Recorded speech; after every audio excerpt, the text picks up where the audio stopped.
Tiffany Talk, kung saan we will be talking about the history of the Philippine education system during the American period and how it shaped our education today. I'm your host, Tiffany Diaz, and my co-host, Aliana Kiambao, with special guests that have beautiful and handsome faces. Kaya kung curious ka about kung paano tayo mapunta sa public school system that we have now, just watch, look, listen, and learn. But wait, kilalanin muna natin ang magiging guest natin. Ito ay sina... Hi everyone, I'm Monique Loyola and I'm here today with Tiffany and the Flash. Seriously, matagal ko na gustong makapunta dito. Like, lagi akong nakatune na tune in pag may bagong episode mo. So, I'm thankful na isa ako sa mga napili mo. It's like a dream come true for me. What's up, guys? My name is Jericho Rosales. Joke lang, I'm Jericho Aquino. I'm a vlogger with a deep passion for the rich and fascinating history of the Philippines. Hey there, Camila Kagatin here. Thank you for inviting me for your podcast as your guest today. Actually, I didn't expect to be invited here, so I'll do my best to participate and lastly to have fun as well. So yun na nga, do you guys have any idea kung ano ang naging background ng school system natin noon na hanggang ngayon ay nagpapatuloy sa kasalukuyan? Okay, for us to have an idea and to enlighten our mind, let's play a game called Real or Fake, kung saan magsasabi ako ng information tungkol sa history of the Philippines during the American period. And kailangan niyong alamin kung ang mga ito ay totoo. Okay? Game! Okay, that there were three levels of education during the American period. Hmm. Real yan? Fuck eh.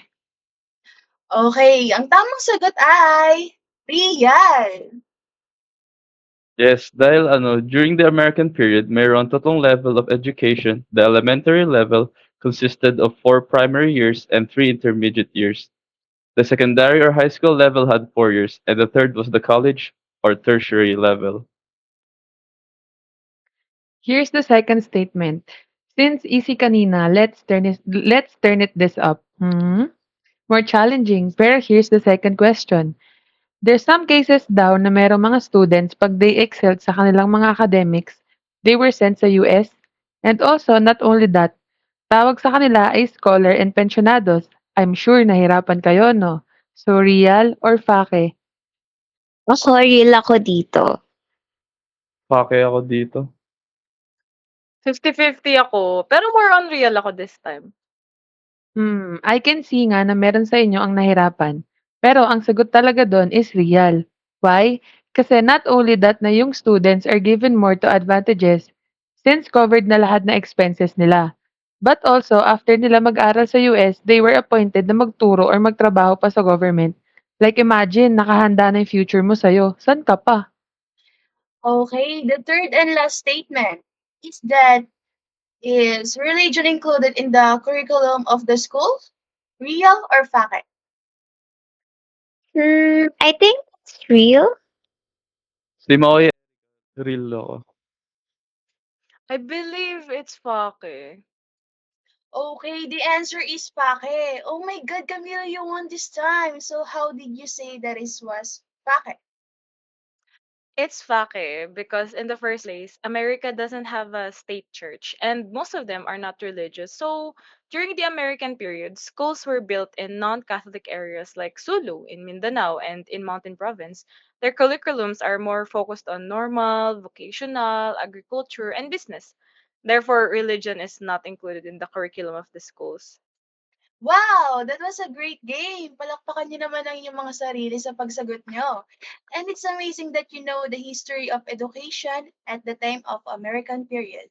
Naman. Kasi every time na nababanggit yung history ng education sa Philippines is natatandaan ko ang educational goal niya during the American period is to promote democratic ideals and way of life, formation of good citizens, and including the rights and responsibilities of people.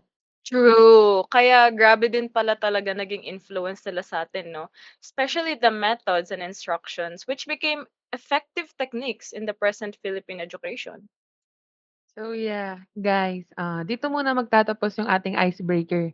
Did you guys enjoy? Mukha namang nag-enjoy ang bawat isa sa atin, no? Bukod sa nabuhayan tayo, nagising din yung kaalaman natin about sa isa sa mga pinagmulan ng ating bansa.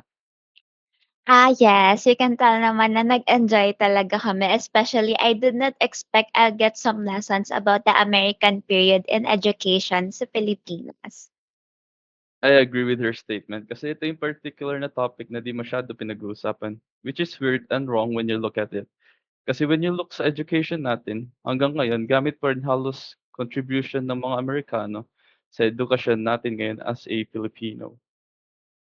That's correct. Since yung vocational and industrial focus siya on the American period prepared Filipinos for skilled jobs.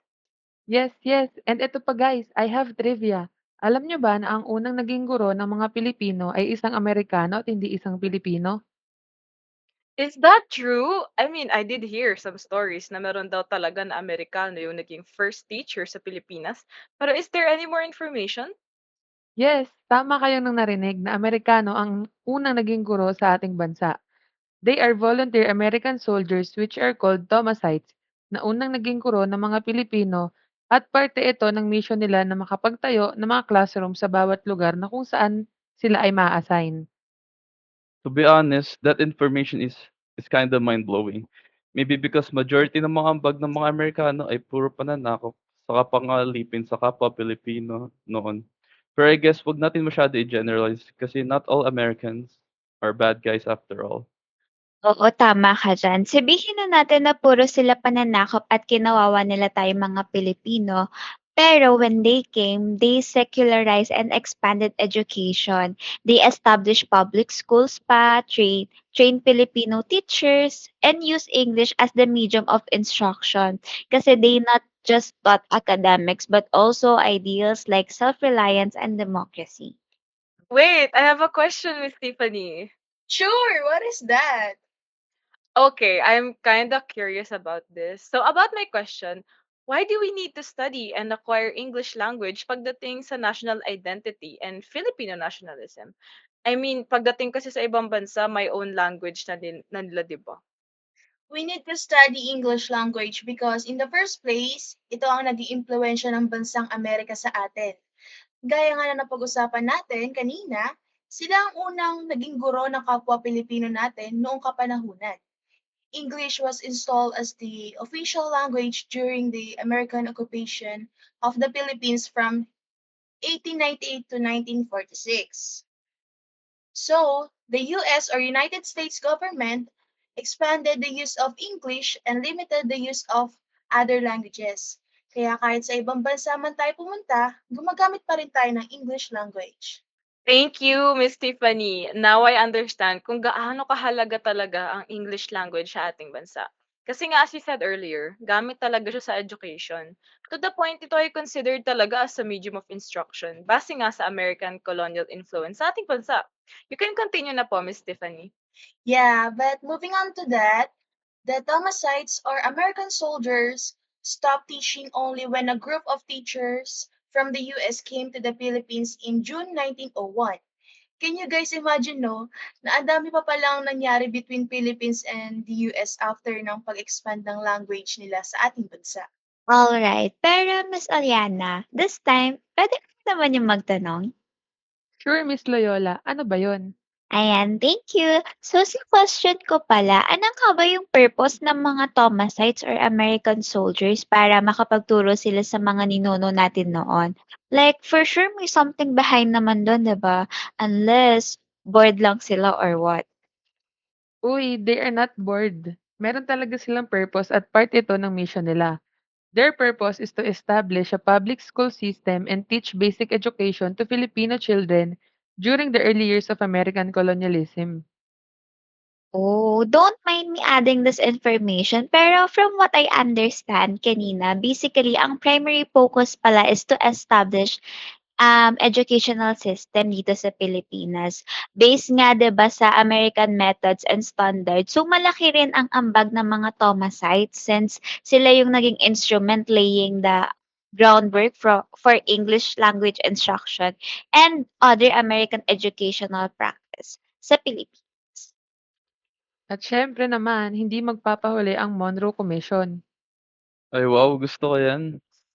So let's start with the basics. What was the Monroe Commission and why was it significant to Philippine education? The Monroe Commission, formerly known as the Monroe Educational Survey Commission, was an American-led study conducted in the 1920s to assess the state of education in the Philippines.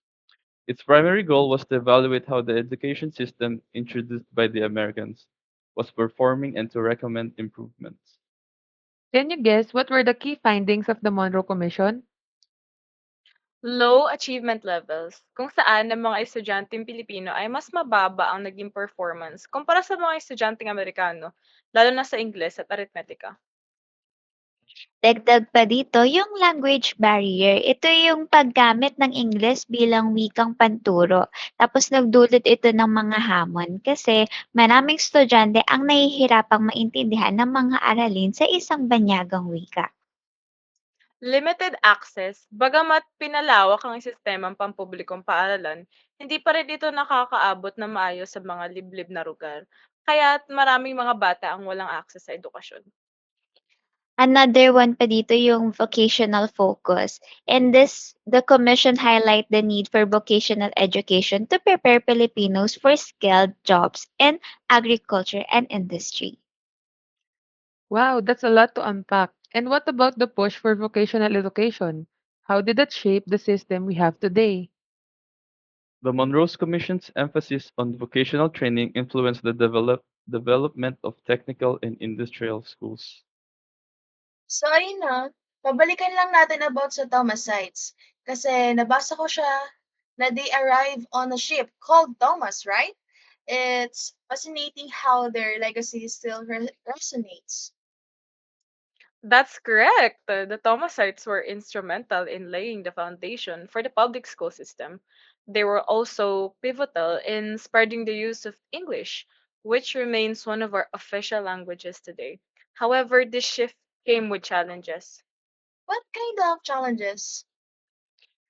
So, one major challenges was cultural alienation. By prioritizing English over local languages, the system sometimes marginalized native Filipino identities. The focus on American ideals also meant that Filipinos learned more about American history. That's true. Even today, many students are more familiar with Western history than our own pre-colonial and revolutionary stories. How else did the American system influence our present education system? The structure of the current system of public schools, a centralized Department of Education, and ang focus sa standardized testing ay nagmula sa modelong Amerikanong sistema.